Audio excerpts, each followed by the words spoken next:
Okay, good afternoon. So let's get started. Let me just check the link if it's working or not.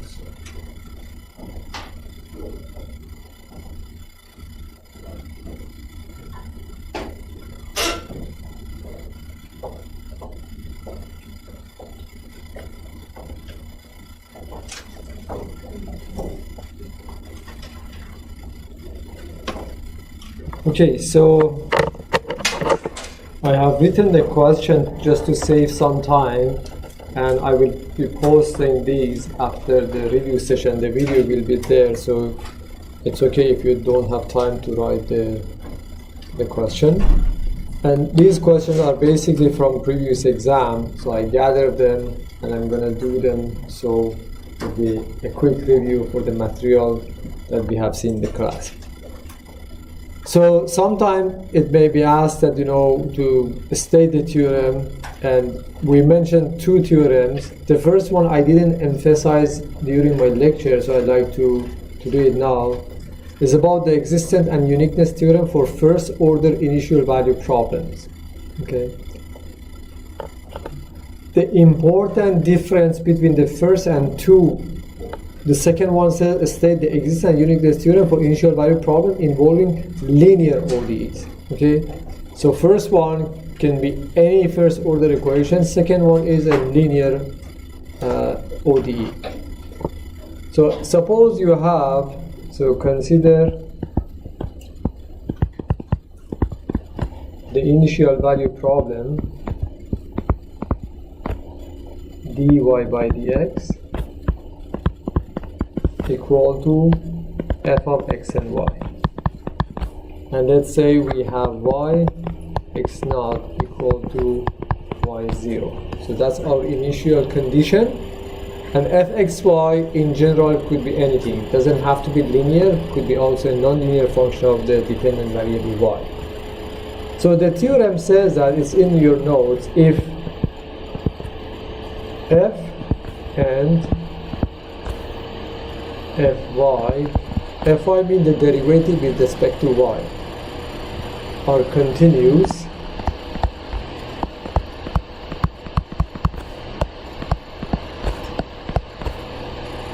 at all points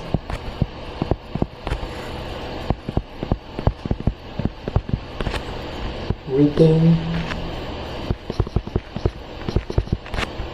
some rectangle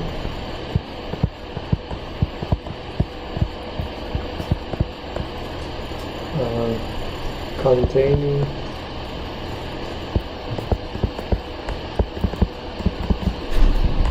x naught and y naught, and let's say RB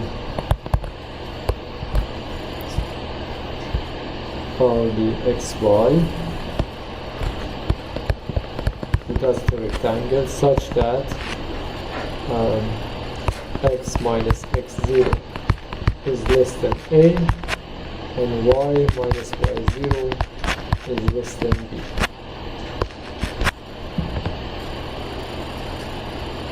Then, so if these two functions, the function and its y derivatives, are continuous for all points within a rectangle, so suppose that this is your rectangle, so suppose you have something like this. So that's your rectangle, and this is, let's say, point x0 and y0. Then the initial value problem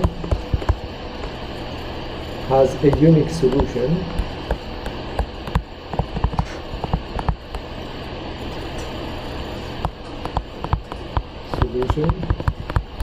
on some interval,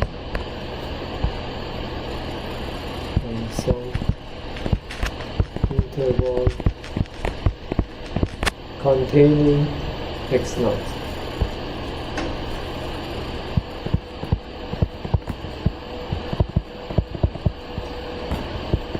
X naught, as long as it is within the width of this rectangle, within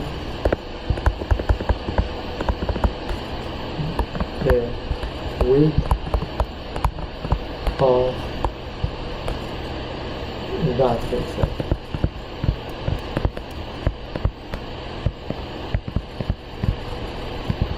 Just like the graph I have, for example, this would be in the example, this would be your I.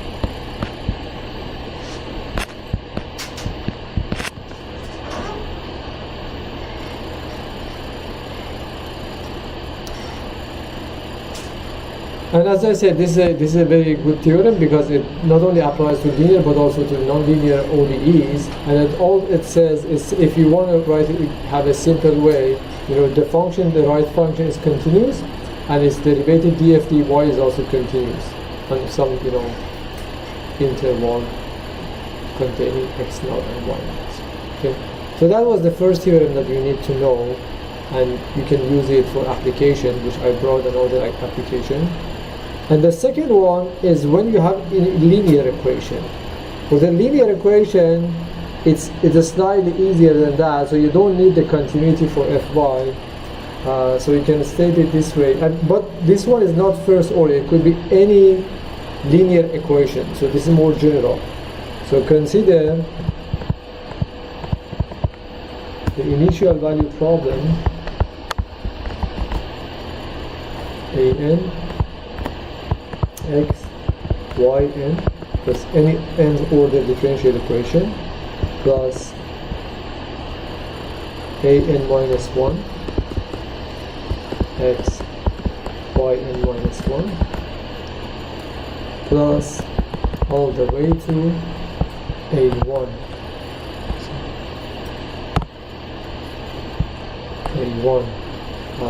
y prime plus a0 x y equal to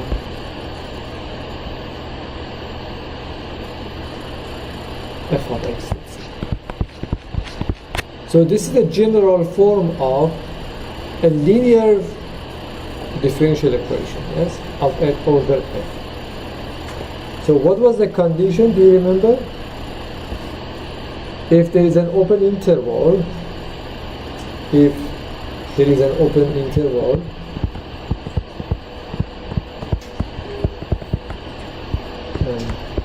open interval, let's call it I, such that. So what were the conditions?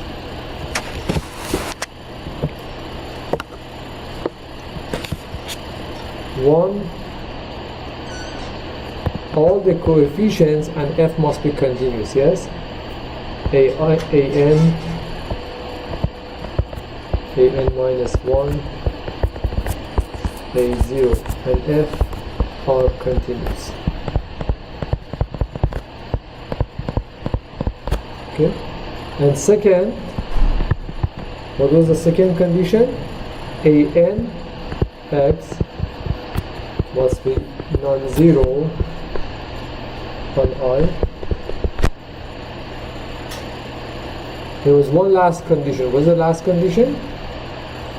X naught must be in the interval. So third, x naught should be. Then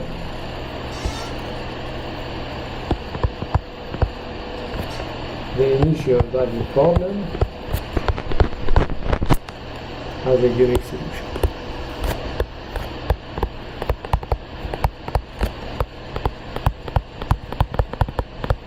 We don't need the proof of these theorems. I didn't prove it for you, and it's even not in your lecture notes, beyond the scope of this course. But I need you to know how to state it, and you should be able to do that. And you should be able to apply it to a given question. If I give you a differential equation, you must be able to verify whether there is a unique solution or not without solving. Okay, so these two theorems were about the existence and uniqueness theorem that you need to know. The second one, I gave you examples in the assignment, but the first one, I probably didn't give you any question. So I have listed some examples here that we could go through. Any questions so far? You don't have to be as quiet as the class. You can ask questions.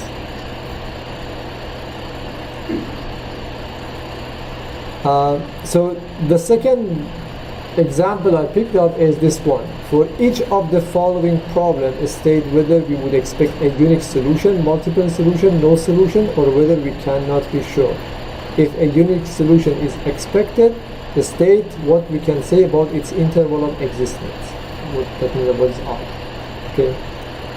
Let's do it together. So the first question is a second order differential equation and y naught is equal to 0. So what you can tell about the uniqueness here?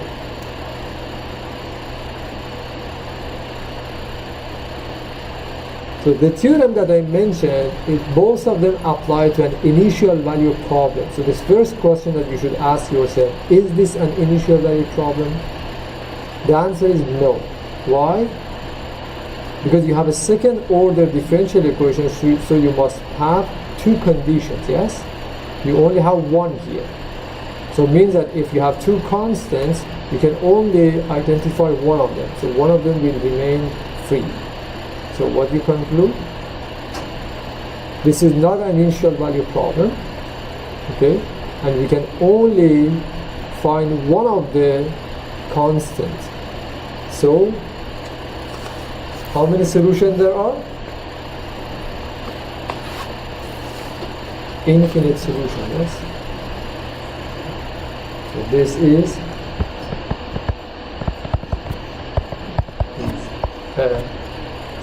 second order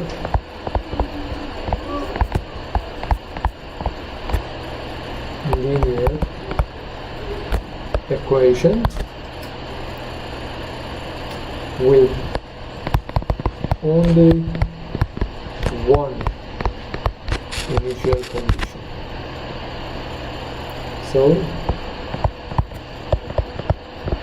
there will be infinitely many solutions.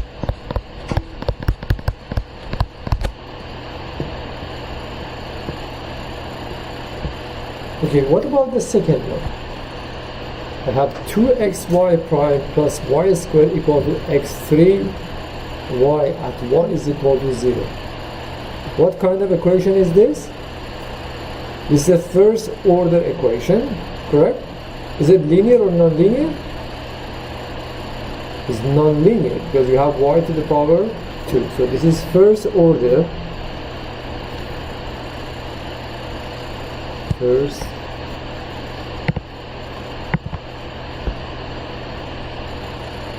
this is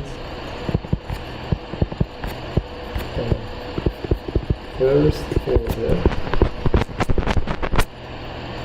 non-linear differential equation. So you can apply the first theorem that I stated at the beginning of the lecture. If fy and derivative of f with respect to y are continuous on a given interval containing x0 and y0, then we can talk about uniqueness, yes? So what is y prime here? F over 2x, correct? So this is your f of xy.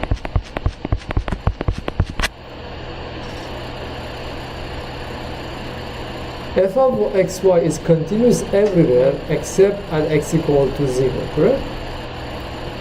So what about its derivative? So let's calculate the derivative. So f xy is derivative with respect to y. I leave the calculation to you. If you do that, you're going to get minus y over x. Okay? So I can conclude that both f and Fy are continuous everywhere except at x equal to 0. Continuous on, let's say, on excluding 0.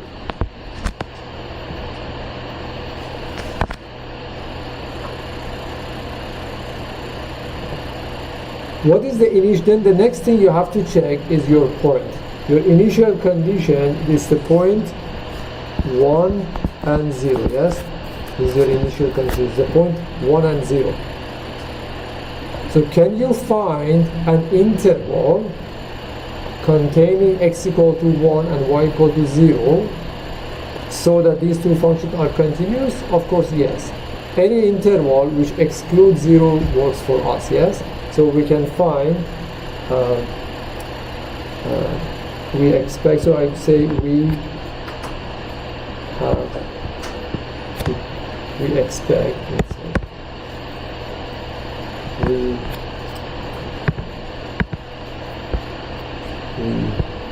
expect a unit solution on some interval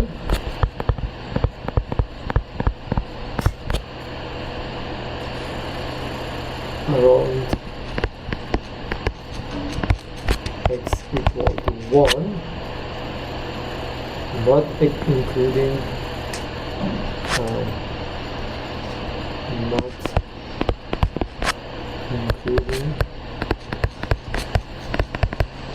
x equal to 0. This could be even a very, very small interval, but still we can get the theorem guarantees that there must be a unique solution as long as that interval do not contain 0. Okay? Any questions so far?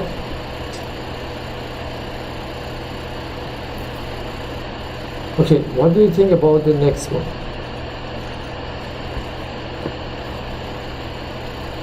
This is a linear second order differential equation. The linear second order. We have only two theorems about the existence and uniqueness. One was about the nonlinear one, which was we used in the previous example, and the other one is about linear equations. The linear equation says that all the coefficients and the right side function must be continuous. So x minus 1, x squared, and 1, they are all continuous. Ln x plus 2 is continuous on its domain, yes?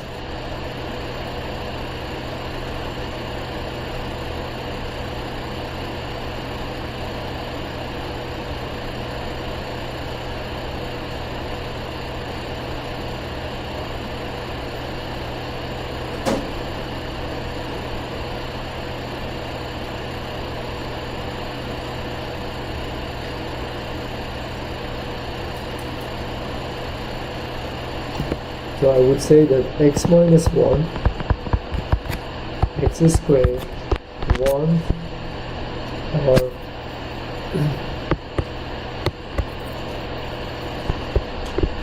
are continuous on R, and ln of x plus 2 is continuous on from minus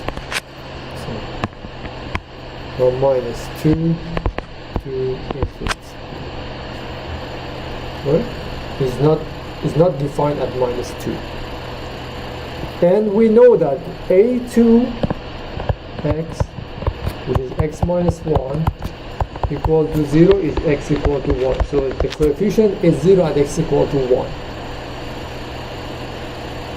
What is x0? x0 is equal to 0. So you need an interval from minus 2 to infinity excluding 1 which contains x equal to 0. What is that interval?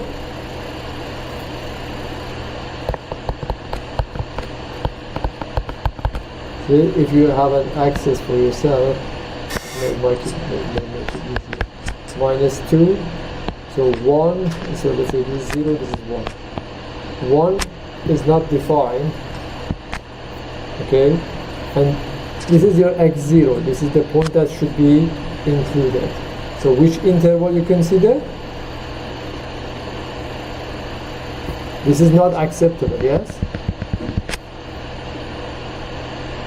Which open interval you can consider which contains 0? It's from minus 2 to 1. So you could say minus 2 to 1.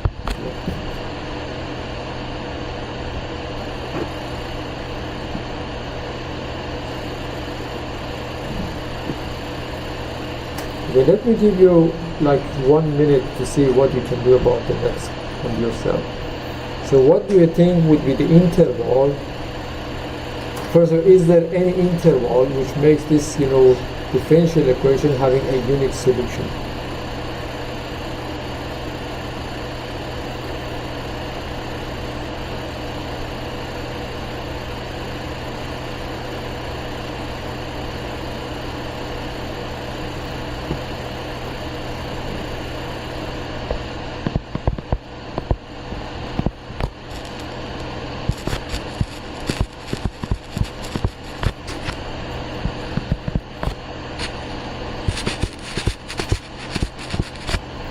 It's okay, linear second order, yes? And x naught is 1. So these are the information you need.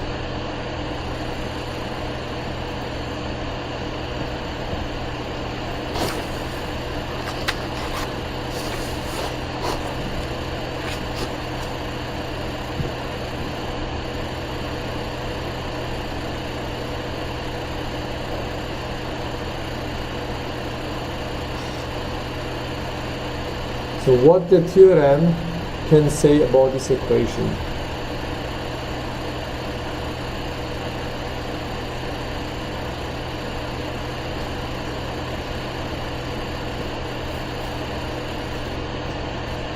Anyone did it? This is a review lecture and we just do it for fun, so let's have fun. Anyone?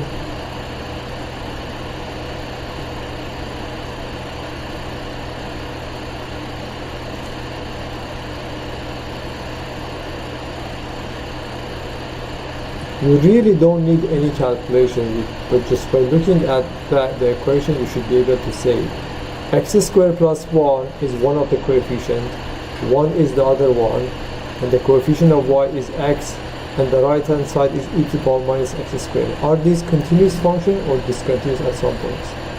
They're all continuous function, yes, everything. How about the coefficient of y double prime? Is it 0 somewhere? It's never equal to 0, yes? So the theorem guarantees that there is a solution from minus infinity to infinity, yes? So I would say that x squared plus 1 x e to the power minus x squared are all continuous, and x squared plus 1 is always not equal to 0. So there is a unique solution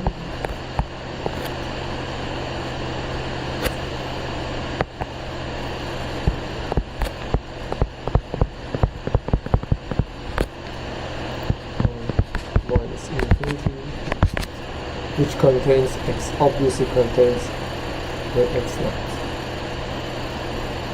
Okay, so if I ask you any question about that, first, so we learned 3 things from this example. 1, we should check whether we have initial value problem or not.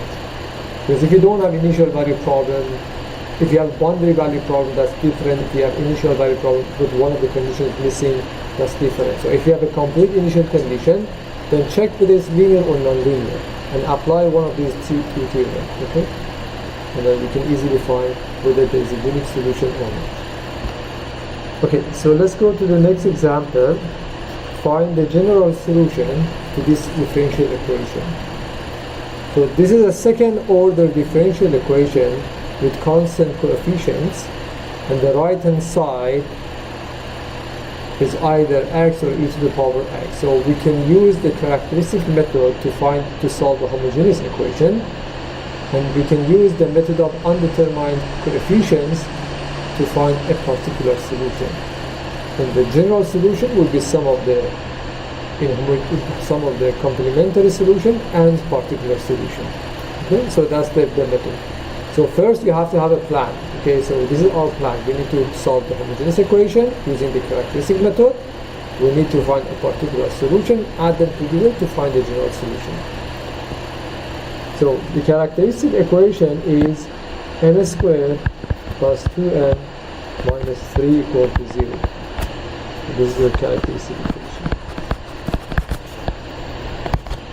And therefore we get n plus 3 times n minus 1 equal to 0. So I get n equal to minus 3 or n equal to 2. So there are two distinct roots for the characteristic equation.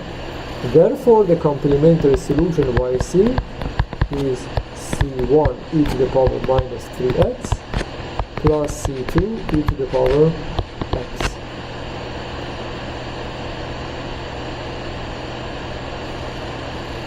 Now we need to find a particular solution.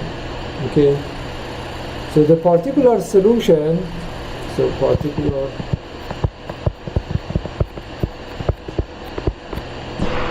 solution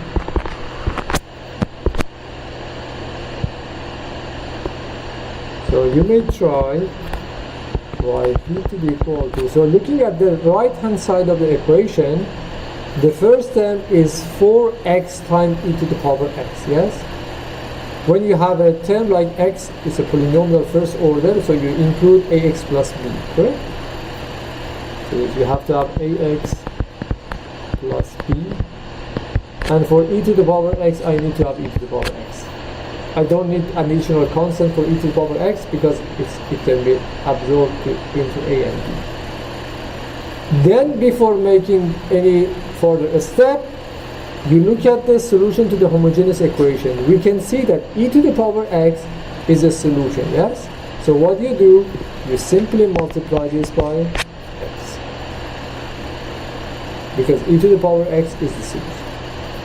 And plus. The second term is e to the power 2x, so I'm just going to consider c e to the power 2x. It's not a solution of homogeneous equation, so we leave it like that.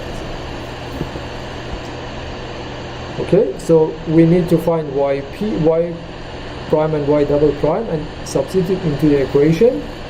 So y prime p is equal to, so let's multiply that. Y, this is a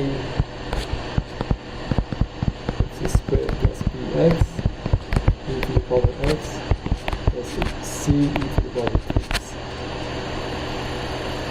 So I can get y prime to be 2ax plus b e to the power x plus ax squared plus bx e to the power x. So just applying the product rule for differentiation, plus 2c e to the power 2x. Okay, so you can simplify, write that as ax squared plus 2a plus bx, and then plus, so that will be times e to the power x plus 2c e to the power 2x.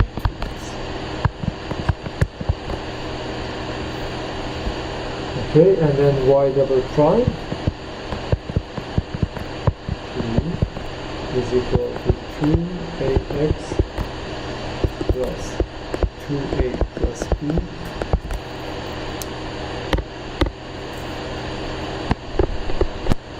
e to the power x, so plus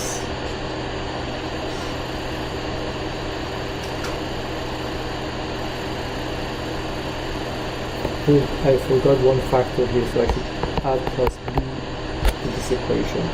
Then I have b equal to x there. Okay, but then the derivative would be 0. Okay, so then plus a x squared plus 2a plus b x plus b e to the power x plus 4c e to the power 2x. So then if I simplify, I get a x squared plus 4a, 2a and 2a, I get 4a plus b x plus 2a, b and b, I get 2b and 2a, so I get 2a plus 2b.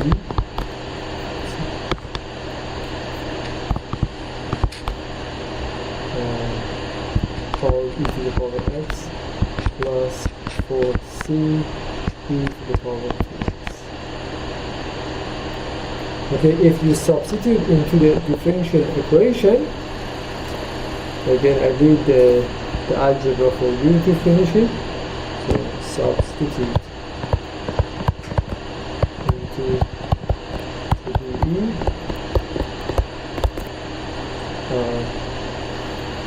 almost everything get cancelled, and we can get a simple form like this.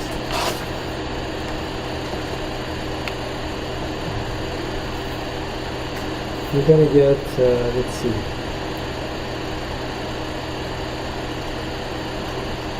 for a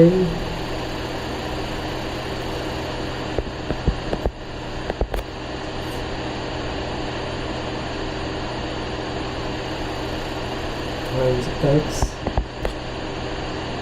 plus 2a plus 2b, okay, all times e to the power x, and then I get 4c, and then I can write it e to the power x plus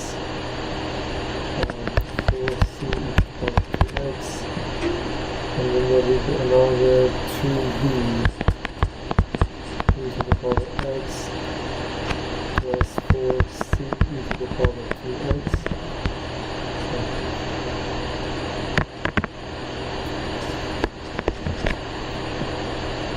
And then plus the minus 3c e to the power 2x. So not many things gets simplified. E to the power x.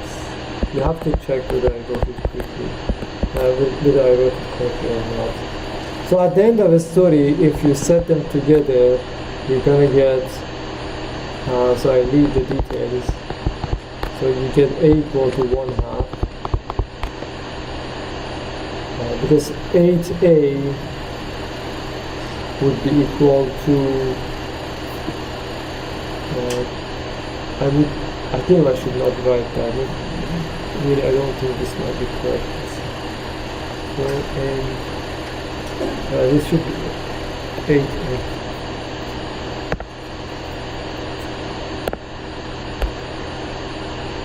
Yeah, please check. So a should be 1/2, b should be equal to minus 1/4. I just have the final answer here. C would be equal to 1/5.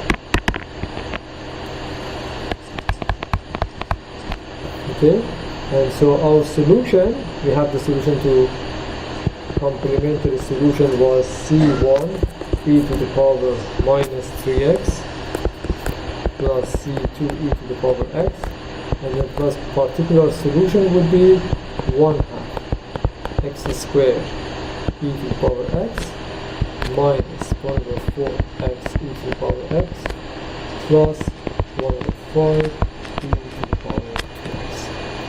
So you just add the complementary and particular solution. And this is the check.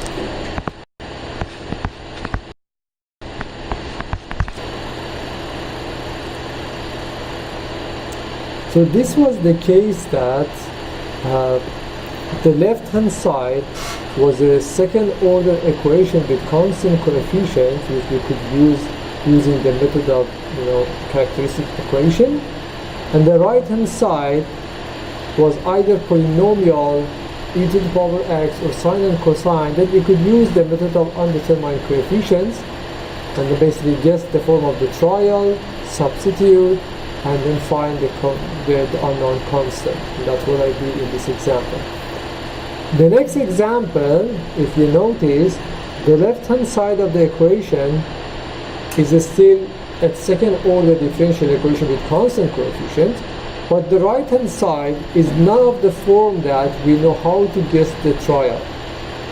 Okay, it's not sine or cosine, or it's not only polynomial or exponential function, it's ln of x. So when you have ln of x, second x, tan x, or this sort of complicated function, then what method you use? Variational method. Okay, so the right hand side is not one of the forms that we can guess a trial. But the left hand side, the homogeneous equation, is still simple.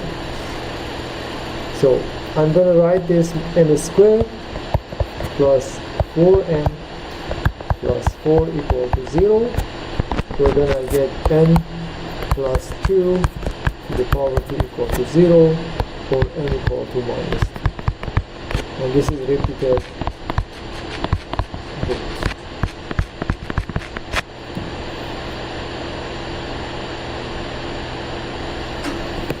So your complementary solution yc would be equal to c1 e to the power minus 2x plus c2x e to the power minus 2x. We learned that if we have a repeated root, we simply multiply by x to get the second solution.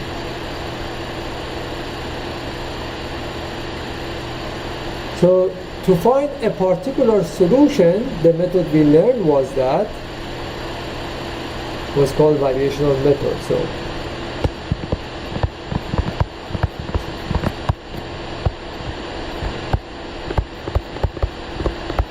in variational method, the form of the particular solution that we guess is the same as complementary solution, and the change would be that we make c1 and c2 to be functions of x.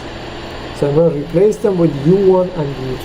So I'm going to write that u1 x e to the power minus 2x plus u2 x e to the power minus 2x.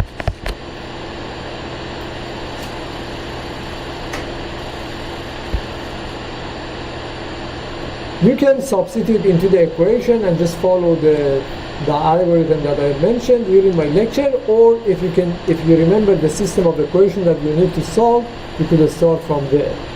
We know that we have to solve the following equation: u prime. So you need to solve u prime 1 times e to the power minus 2x plus u prime 2 x e to the power minus 2x equal to 0. So this was u prime 1 y1 plus u prime 2 y2 equal to 0. That was the first condition. And the second one was u prime 1 times the derivative of the first one. So we do minus 2 e to the minus 2x plus u prime 2, the derivative of the second term, which will be 1 minus 2x e to the power minus 2x equal to the right hand side, which is e to the power minus 2x ln of x. Okay? If you want, the two equations I'm using here is y1 y prime 1 plus y2 u prime 2 is equal to 0, and y prime 1 u prime 1 plus y prime 2 u prime 2 equal to 0.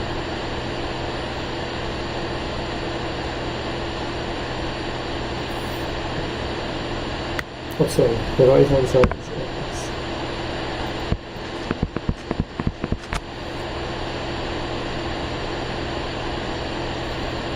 So you have to solve these two system of equations. You can multiply the first one by 2 and then add them together.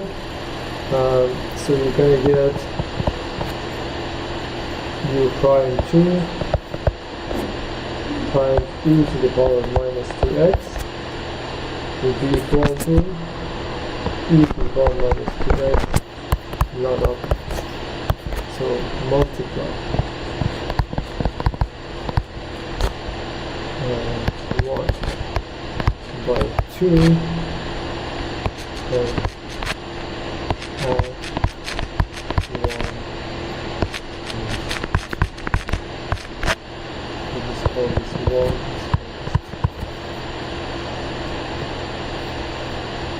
Okay, so then this equation gives me u prime 2 is equal to ln of x, or u2 would be equal to integral of ln of x dx.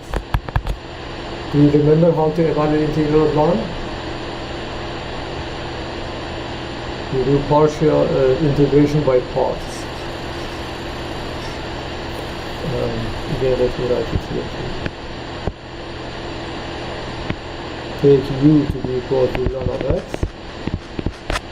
then du is dx over x, and take dx to be equal to dv, so v is equal to x. So then you get u times v, which is x ln x, minus integral of v du, which is x times dx over x.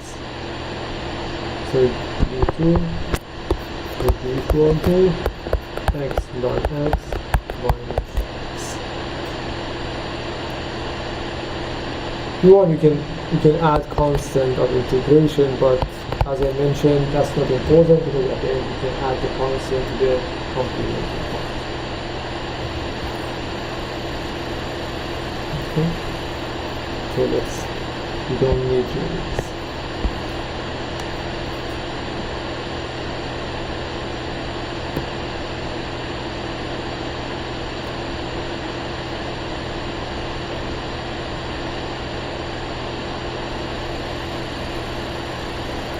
And then what about u1?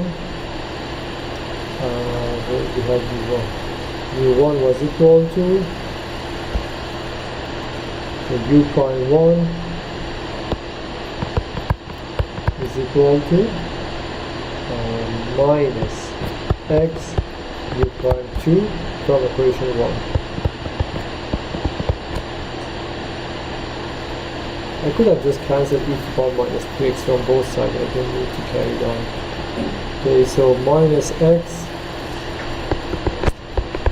times u prime 2, which is ln of x. Okay? Then you can calculate from here u1 would be equal to minus integral of x ln x dx. Again, you can apply the same technique, and this integral you can evaluate it. Evaluate by integration by part, and therefore, so you have u1 and u2, then your solution y would be equal to c1 e to the power of minus 2x plus c2 e to the c2x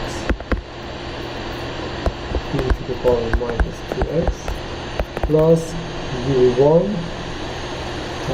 which if you calculate that integral, you're going to get 1 over 4x squared minus 1/2 x squared ln of x times y1, which is e to the minus 2x, plus u2, which is x ln x minus x, times y2, which is x e to the minus 2x. Okay, and so this is u1, So this is U1,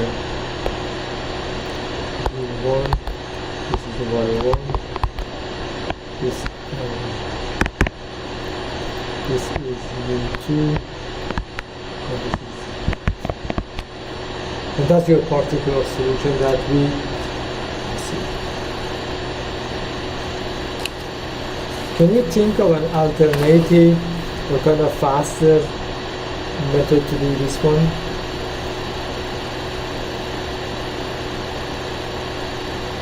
You can simplify this if you want. You can simplify, and y would be equal to c1 e to the power minus 2x plus c2x equals minus 2x, and then plus 1 over 4 x squared e to the power minus 2x, and then 2 1 over x.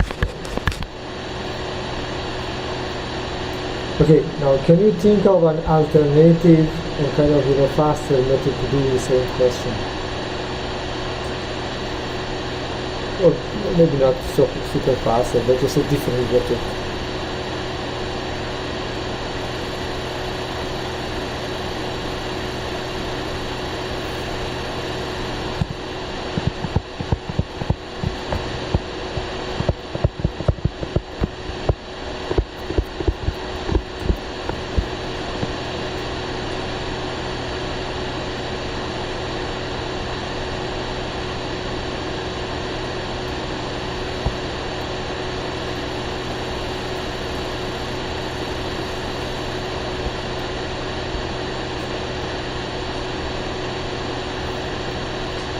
When you have repeated roots, I think I mentioned it in one of my lectures, that when you have repeated roots, for example, I think I did a fourth order equation, you can use variational method to get the remaining part. You have one of the solution, you can use variational method to find the rest of them. So since here, when you solve the equation, we had n plus 2, the power 2 equal to 0, and then we got n equal to minus 2, correct? I know that y is equal to c1 e to the power minus 2x. How did I get the second solution? Do you remember? How did I get x e to the power minus 2x? I used variational method to prove that. I asked him that c1 is a function of x. We substituted into the equation, and we found that x e to the power minus 2x is a solution. Okay. So basically, to get this second solution that I used here, so this one, this comes from variational method by itself. If you go back and check your notes, we use variational method to prove that when the solutions are repeated, you need to multiply by x. Okay? So now it's kind of it's hidden, but you have used variational method twice. One to find this one, which we just used it, we didn't write the proof. One, in order to find a particular solution. So you can mix them together and just apply the variation method once. So what you can do is that you can assume that the general solution is equal to ux e to the power minus 2x.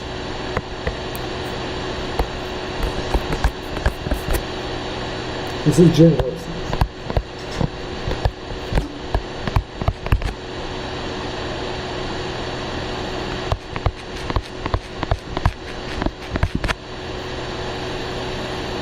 Okay, so basically, instead of applying variational method once to the homogeneous equation to get x e to the power minus 2x, and second time to the inhomogeneous equation to find a particular solution, I'm saying that why don't you apply the variational method to the whole equation from the beginning?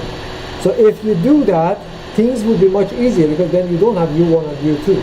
So let's see what happens. So I get y prime equal to u prime e to the power minus 2x. Plus u minus 2u e to the power minus 2x. And then y double prime, as you can see, the derivatives are easier. You don't need to assume any condition on u1 and u2. You get u double prime e to the power minus 2x minus 2u, and that one, and so minus 2u prime e to the power minus 2x. and then minus 2u prime, so I'm going to put that minus 4, and then minus 2, 4, minus plus 4, u equal minus 2. Okay, then you substitute into the equation, so plug into the dE, and then you get, what do you get? You get u double prime e to the power minus 2x minus 4 u prime e to the power minus 2x plus 4 u e to the power minus 2x, that's y double prime, plus 4 times u prime e to u prime minus 2u e to the power minus 2x, and then plus y, plus 4y, which is 4u e to the power minus 2x. And the whole thing should be equal to e to the power minus 2x ln of x. So e to the power minus 2x get cancelled from two sides, then you get u double prime equal to ln of x. Everything else gets cancelled. So then u prime would be equal to integral of ln of x dx, which is x ln x minus x plus c1, and then do one more integration to find u. So u x would be equal to x ln x minus x plus c1.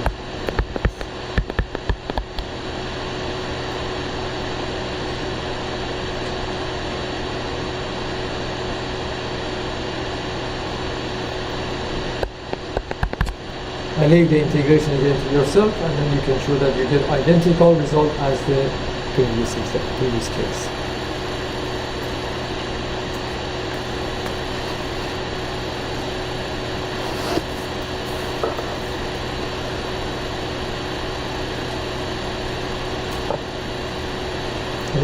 Let me write just the integration result for you.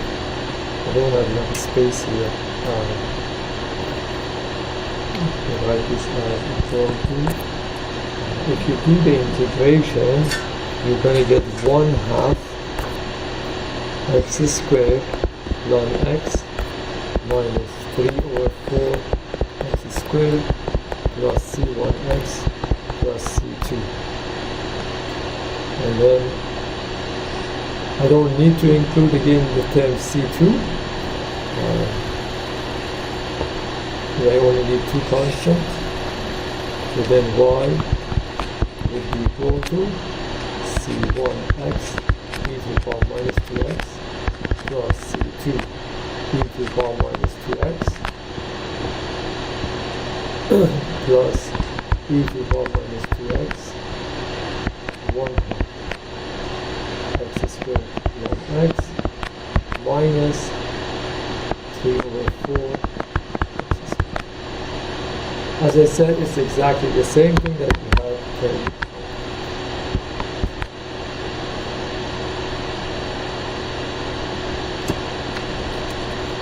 Any question?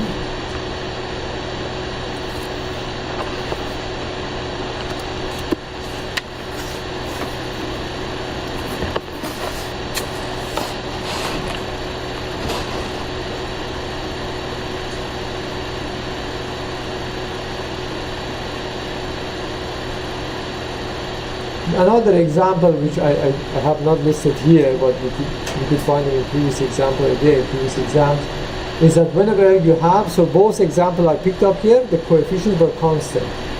If the coefficients were not constant and you had one of the solution, you can still use variational method to get the other solution. Okay, so that's another way that we could use variational method. So if we have an equation whose coefficients are not constant, but we have one of the solution, we can use variational method to find the other solution. Let's do a wording question as well.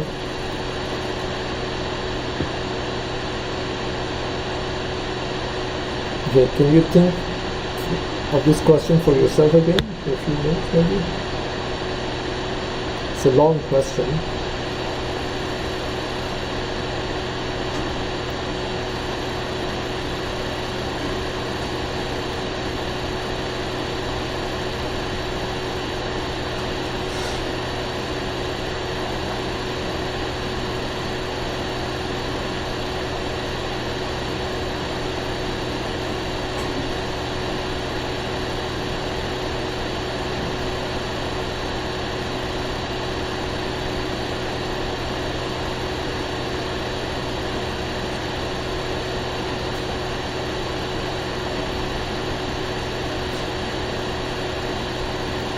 So the first part is just some information. So somebody wants to have a secure job, and his salary starts at 50K per year and is expected to grow at 3% per year. Okay. So how much would be the salary over years? Because the starting is 50,000 and think about S as thousands. So this is the important. So the unit is thousands of dollars. Okay. So at time 0, as 0 was equal to 50, basically 50K. Let's say 50,000 of dollars, yeah? And it just grows at the rate 3%, yes? So we don't need to do any calculation. We know that ds by dt is basically the first part, ds by dt is equal to 0.03 times s, and therefore s would be s0 e to the power 4.03t. And s0 is of course 50. So this is given, so we don't have to worry about that. To save for the retirement, so start placing money in a saving account with 5% annualized interest, compounded continuously. Okay. So I want you to be able to do example like when compounded, interest compounded, and as well as supply demand, the example that we did.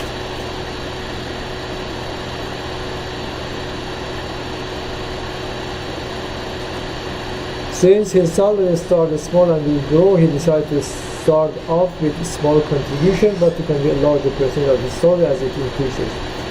Specifically, he plans to contribute at the rate of 1% of his salary per year, so that he pays in nothing at age 25, but will contribute 40% of his income at age 65.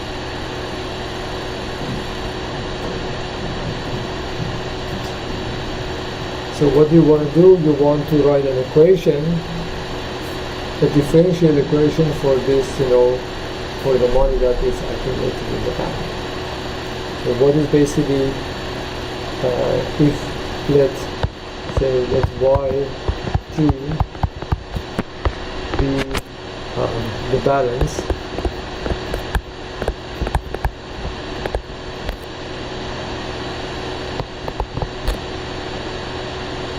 so what is the differential equation for y? That is dy by dt.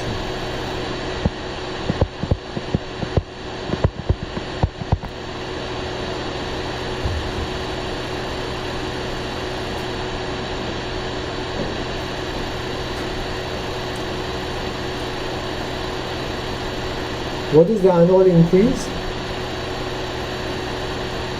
5%, yes? It increases by 5%, so anything you have would be added by 5%. This is similar to the assignment that we do in the assignment number 2. Plus.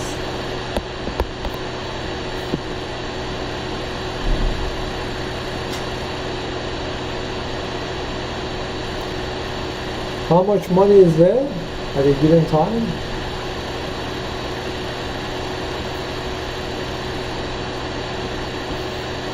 I really want you to think about it before I write. The way I write it is super clear, but I want you to think about it yourself first.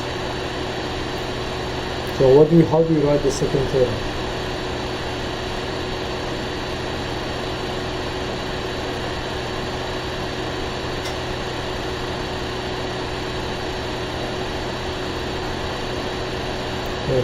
He plans to contribute at the rate of T% of his salary. So how much would be his salary?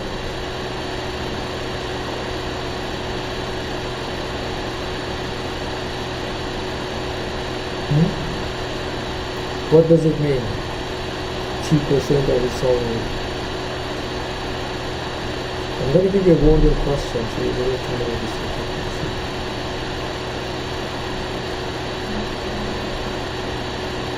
Exactly, T%, of course, yeah? T% means 0.01 T. That's your T%. Time S, which is 50 times e to the power 0.02.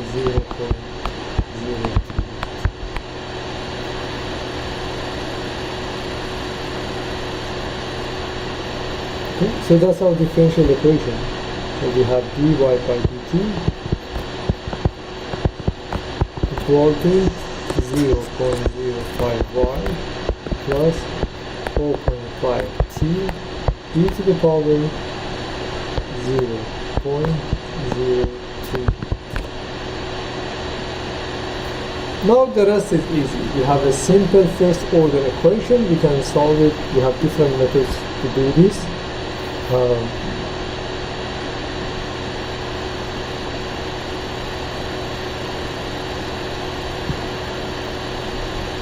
If you use integrating factor, you have to do the integration by part, makes it a bit more difficult. The easiest way to do this one is using the undetermined coefficient. So whenever the right hand side is either polynomial or linear or sine and cosine, and then you have a linear equation, you can easily use it. Just the method that you use for the characteristic method and the method of undetermined coefficient works for first order as well. Yes, it was your previous assignment to do that. Maybe this assignment, maybe the previous assignment, yeah, number 3. So you could do the same thing. So I can write this as dy by dt minus 0.05y equal to 0. That's homogeneous equation. So then the solution y would be equal to c1 e to the power 0.05t. So that's your yc. So this is homogeneous equation.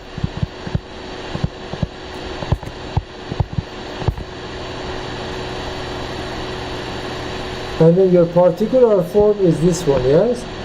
So how do you solve this equation now? Dy by dt minus 0.05y equal to 0.5t.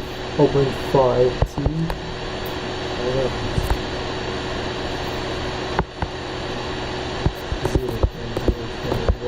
equal to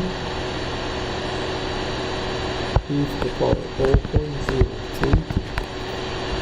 So what would be your particular solution?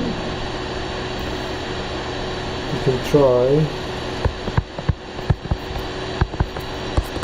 yt equal to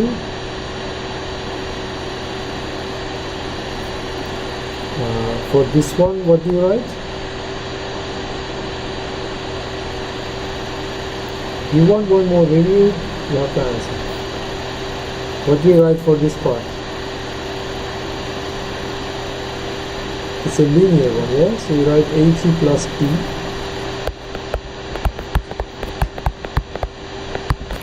and then times e to the power 0.03. As I said, you can also use integrating factor to solve it, but this is much easier. So substitute into the equation.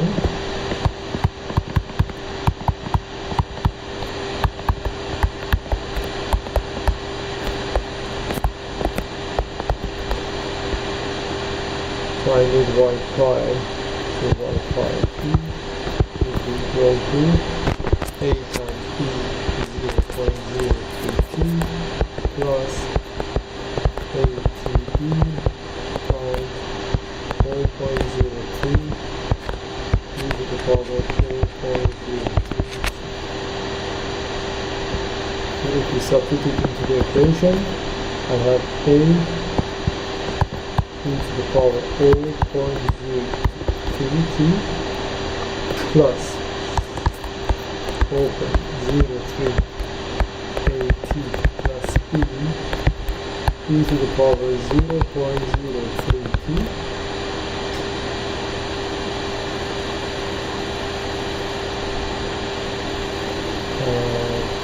minus 4.05 times y, which is 80 plus p e to the power 4.03t equal to right hand side, which is 4.5t e to the power 4.03.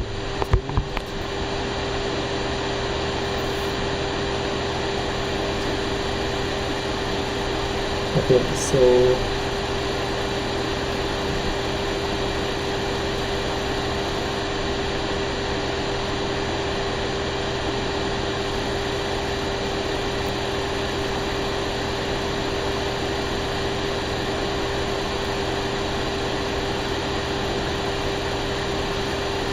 this guy has a constant, this one has a constant, this one also has a constant.